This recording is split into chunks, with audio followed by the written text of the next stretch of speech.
Welcome to Veticos friends. So कल हमने देखा था ब्लड की कंपोनेंट्स क्या क्या होते हैं प्लाज्मा में और सेलुलर एलिमेंट्स में, हमने उसको डिवाइड किया था। आज एक इंपॉर्टेंट टॉपिक से शुरू करते हैं कि what is major differences between plasma and serum. So let's start. Plasma and these are for serum.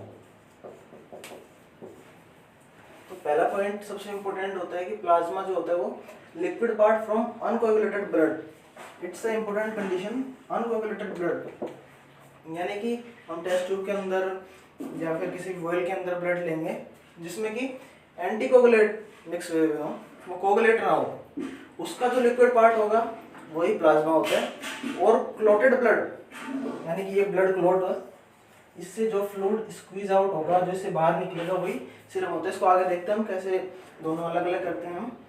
और जो प्लाज्मा का कलर होता है वो स्ट्रॉ कलर होता है। आप गूगल पे देख सकते हैं, गूगल पे आप स्ट्रॉ कलर डालें हो जाएगी। वैसे एक पीले कलर की शेड होती है, येलोइश, लाइट येलो। और जो सीरम होता है वो व्हाइटिश और पेल कलर का होता है। और जो प्लाज्मा होता है उसमें फाइब्रिनोजन प्रोटीन्स प्रेजेंट होते हैं, आप सबको पता है। सीरम के अंदर फाइब्रिनोजन प्रोटीन्स एब्सेंट होते हैं, नो, इसमें प्रेजेंट। प्लाज्मा को दो मेथड से ऑब्टेन किया जा सकता है, इसको भी हम देखते हैं। और जो सीरम होता है उसको क्लोटेड ब्लड से ही ऑब्टेन करते हैं, तो देखते हैं आगे।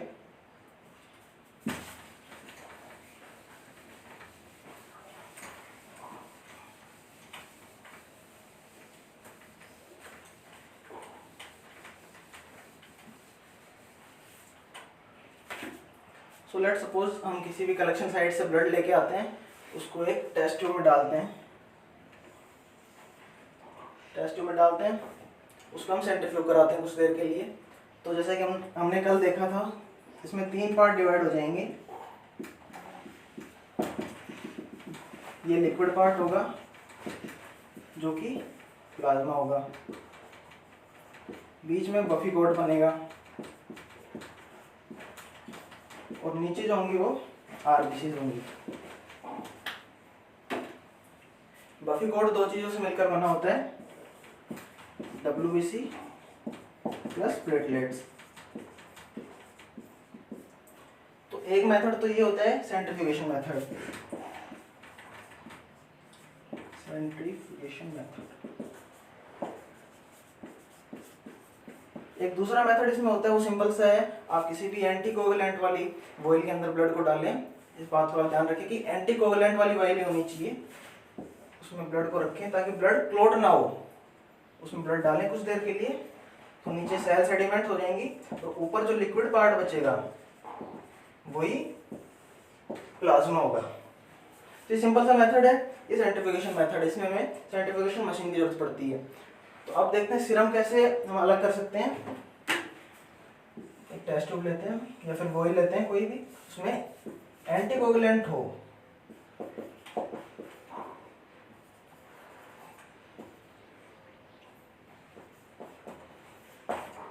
Sorry without anticoagulant, without anticoagulant हो, तो कुछ देर में क्या होगा, नीचे ब्लड क्लोट हो जाएगा। मान लीजिए ब्लड क्लोट है, इस क्लोट को अगर हम बस्ट करें या फिर इसे फोड़ें, तो जो फ्लूइड बाहर निकलेगा वही सीरम होता है। ये ध्यान रखें, बिना एंटीकोगुलेंट वाली वही लेनी है, उसमें ब्लड डालना है ताकि ब्लड क्लोट बन जाए। क्लोट बनने के बाद क्लोट को हम फोड़ेंगे, फोड़ने के बाद जो क्लोट में से फ्लूइड निकलेगा वही सीरम है। तो ये सब फीचर आप ध्यान रखें, दोनों में इंपॉर्टेंट डिफरेंस होते हैं, ध्यान में रखने लायक। तो अब आगे बढ़ते हैं।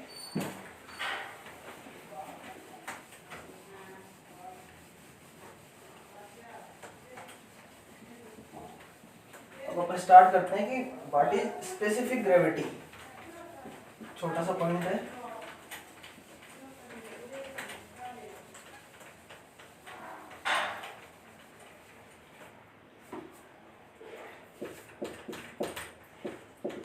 specific gravity. So weight of certain fluid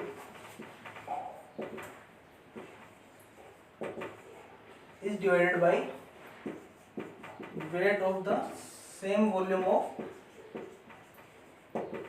butter। यानी हमें जिस चीज का भी स्पेसिफिक ग्रेविटी निकालनी है उसको हम अपर साइड में रखेंगे, उसको डिवाइड करेंगे उसी वॉल्यूम के वाटर से, तो जो हमारा आंसर आएगा वही उस फ्लूइड की, ब्लड की स्पेसिफिक ग्रेविटी होगी।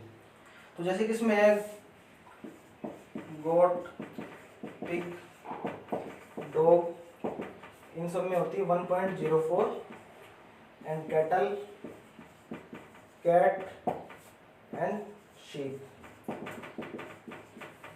इनमें होती है 1.05। इसको दो के पेयर में आप याद रख सकते हैं, goat, pig, dog 1.04, cattle, cat, sheep 1.05। तो आगे चलते हैं इसमें। हाँ, एक पॉइंट और था उसमें, प्लाज्मा के अंदर सिट्टस इंडेक्स,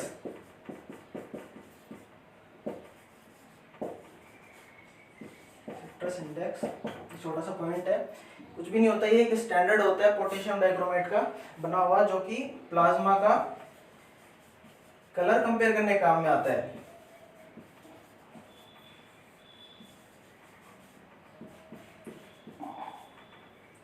स्टैंडर्ड किसका बना होता है? Potassium dichromate. पोटेशियम डाइक्रोमेट का स्टैंडर्ड हमारे पास फिक्स होता है, यानी कि हम डिसाइड कर लेते हैं कि प्लाज्मा का यही कलर जो है वो फिक्स है। येलो कलर का एक स्टैंडर्ड सॉल्यूशन सा आता है, उसके साथ हम हमारा जो पास जो प्लाज्मा है उसका कलर कंपेयर करेंगे, उससे पता लग जाएगा कोई भी एबनॉर्मलिटी अगर होगी बॉडी में तो।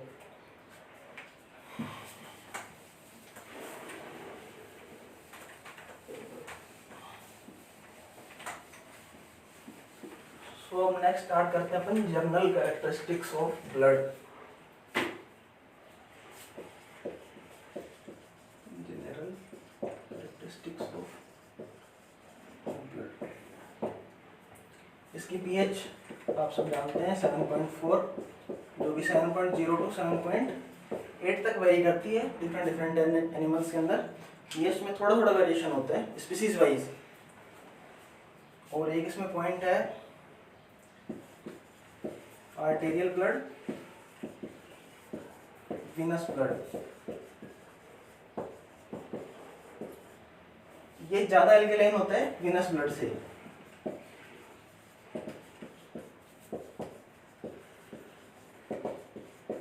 ऐसा क्यों होता है? क्योंकि वीनस ब्लड के अंदर CO2 ज्यादा होगी, CO2 ज्यादा होगी मतलब H+ आयन ज्यादा है, और H+ अगर ज्यादा जहां भी होंगे तो pH कम होगी, एसिडिटी ज्यादा होगी, एल्कलाइन नेचर उसकी कम होगी। यही रीजन इस चीज का। अब अपन दो एबनॉर्मल कंडीशन देखते हैं, एसिडोसिस और एल्कलोसिस। First is acidosis.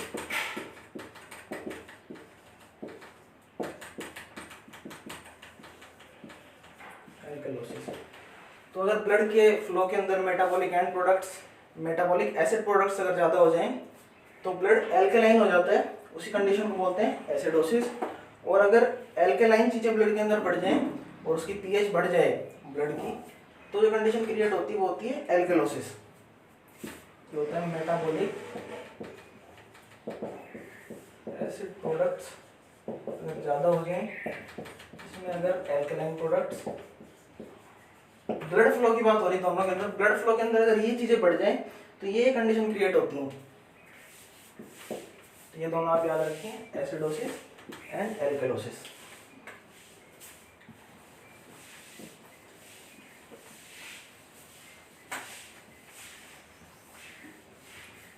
एक इसमें देखते हैं विस्कोसिटी, छोटा सा पॉइंट है विस्कोसिटी। विस्कोसिटी आप सभी जानते हैं, ब्लड का गाढ़ापन जो होता है वही विस्कोसिटी होती है। यानी कोई अपने फ्लो को रेजिस्ट कैसे करता है, यानी कि अपने बहने को रोकने की किसी क्या क्या जो टेंडेंसी होती है किसी फ्लूइड की, वही होती है विस्कोसिटी, रेजिस्टेंस टू फ्लो। जो ब्लड होता है उसकी 5 टाइम्स ज़्यादा होती है वाटर से, और ये किसकी वजह से होती है? ये होती है गामा ग्लोबुलिन्स की वजह से। ये आप याद रखें, विस्कोसिटी ब्लड की 5 टाइम्स ज़्यादा होती है वाटर से। ये ओटी के अंदर बहुत बार पूछा जाता है क्वेश्चन, कितने गुना ज़्यादा होती है? 5 टाइम्स। होती किस वजह से? गामा ग्लोबुलिन से। गामा ग्लोबुलिन हम आगे देखते हैं क्या होता है। तो अब देखते हैं कि कंपोनेंट्स क्या क्या होते हैं ब्लड के।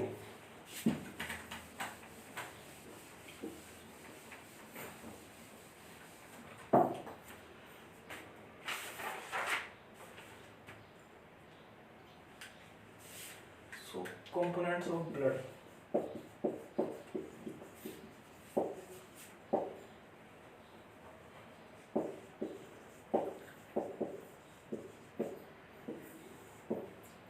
ब्लड वेरियस चीजों से मिलकर बना होता है। ऑर्गेनिक एलिमेंट्स,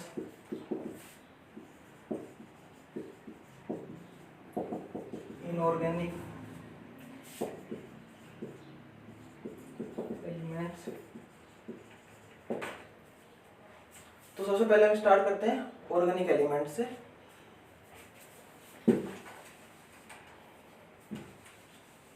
ऑर्गेनिक एलिमेंट्स के अंदर क्या क्या आते हैं? कार्बोहाइड्रेट्स,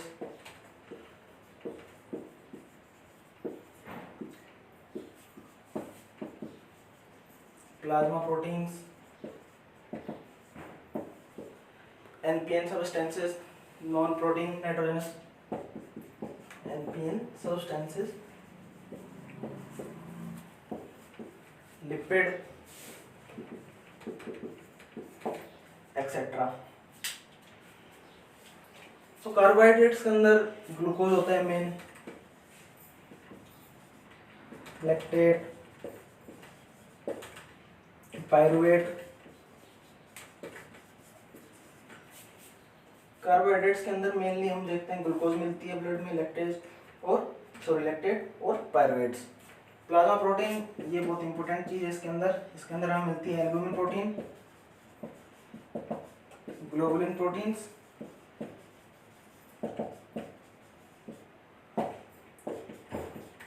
और फाइब्रिनोजेंस।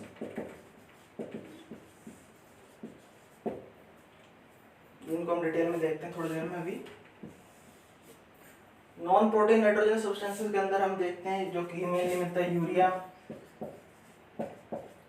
Citric acid, uric acid, creatinine, नहीं, लिपिड्स के अंदर कोलेस्ट्रॉल, अदर फॉस्फोलिपिड्स, ये सब हमें देखने को मिलते हैं। तो carbohydrates, plasma proteins, NPN substances और लिपिड, ये सब ऑर्गेनिक एलिमेंट्स होते हैं ब्लड के। तो उनका आप याद रखें। कार्बोहाइड्रेट्स के अंदर glucose, lactate, pyruvates, plasma proteins के अंदर एल्बुमिन, ग्लोबुलिन, फाइब्रिनोजेंस, एनपीएन सब्सटेंसेस के अंदर urea, citric acid, uric acid, creatinine, lipid के अंदर cholesterol, phospholipids and other lipids जो भी होते हैं वो सब देखने को मिलते हैं। अब देखते हैं हम इनऑर्गेनिक एलिमेंट्स क्या क्या होते हैं। अगर आप स्क्रीनशॉट लेना चाहें तो आप ले सकते हैं इसका।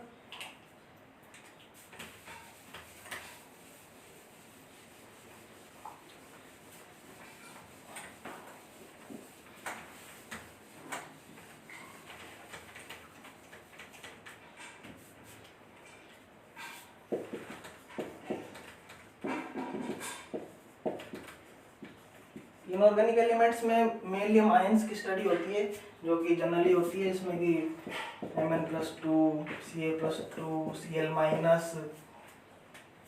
सोडियम आयंस, पोटेशियम आयन, ये सब चीज़ें मिलकर इनऑर्गेनिक एलिमेंट्स बनाती हैं। तो मेनली हमारा फोकस रहेगा वो ऑर्गेनिक एलिमेंट्स के ऊपर रहेगा। तो अब देखते हैं हम प्लाज्मा।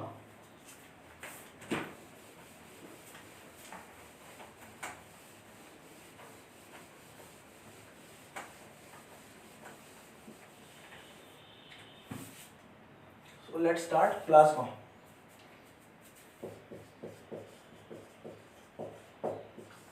तो ये सब हमें पता है कि अनकोगुलेटेड ब्लड का जो लिक्विड पोर्शन होता है वही प्लाज्मा होता है, कलर इसका एक्स्ट्रा कलर्ड होता है।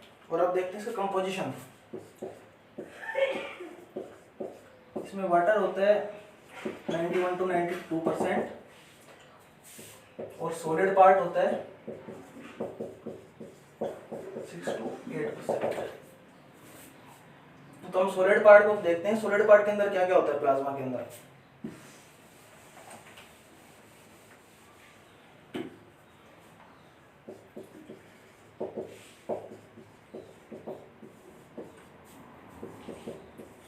सॉलिड पार्ट में जैसे कि हमने अभी पिछले वाले चार्ट में देखा था, इसके अंदर 3 प्रोटीन होती हैं, जो कि होती है albumin,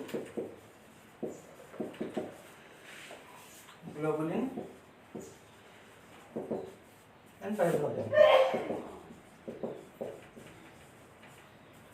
albumin, globulin and fibrinogen. तो मेनली इन सब का सिंथेसिस जो होता है वो लिवर में होता है। Liver liver liver. लेकिन इसके अंदर एक एक्सेप्शन है, उसको आप ध्यान में रखेंगे कि जो गामा ग्लोबुलिन्स होते हैं वो लिवर में सिंथेसाइज नहीं होते। गामा ग्लोबुलिन्स लिम्फ नोड में सिंथेसाइज होते हैं। ये एक इंपॉर्टेंट पॉइंट इसका याद रखने लायक कि ग्लोबुलिन्स हो, एल्बुमिन हो या फाइब्रिनोजेंस हो, सभी का सिंथेसिस लिवर के अंदर होगा। लेकिन ग्लोबुलिन्स के अंदर गामा ग्लोबुलिन्स का सिंथेसिस लिम्फ नोड्स में होता है, ये आप याद रखेंगे। तो अब देखते हैं कि फंक्शन क्या क्या है। फाइब्रिनोजेंस का आप सब जानते हैं, इनका फंक्शन क्लोटिंग ऑफ ब्लड में नेटवर्क बनाती हैं ये, इससे ब्लड क्लोट हो जाता है। एक हेल्पर प्रोटीन की तरह काम करती है ब्लड क्लोट करने में। ओनली इन्हीं का जो है वो योगदान नहीं रहेगा, और भी काफी सारी प्रोटीन्स होती हैं, लेकिन इनका भी अपने आप में एक मेन फंक्शन होता है, एक नेटवर्क फॉर्म करने में। एल्बुमिन प्रोटीन जो होती है वो कि अपना colloidal osmotic pressure, colloidal osmotic pressure maintain रखती है। इसके अंदर ये कंसंट्रेशन हाई रखती है ब्लड की, और मोलिकुलर वेट को, सॉरी, इनकी कंसंट्रेशन हाई होती है, मोलिकुलर वेट लो होगा। तो ये क्या करती हैं, एक इंटरस्टिशियल फ्लूइड और सेलुलर फ्लूइड के अंदर एक होमोस्टेसिस की कंडीशन बनाए रखती हैं। यानी कि ये कोई सेल है, ये इसके बाहर का पार्ट है,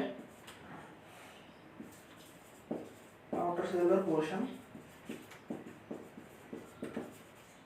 तो सेल से ब्लड बाहर जाए या बाहर से ब्लड अंदर आए, इन दोनों के बीच में एक मेंटेनेंस का काम जो करती हैं,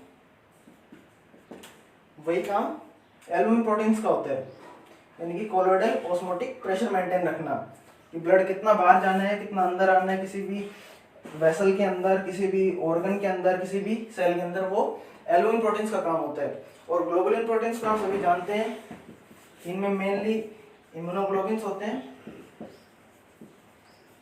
जो कि एंटीबॉडी के बनाने में हमारा बहुत बड़ा योगदान देते हैं, जैसे कि IgG, IgM, IgA एक्सेट्रा।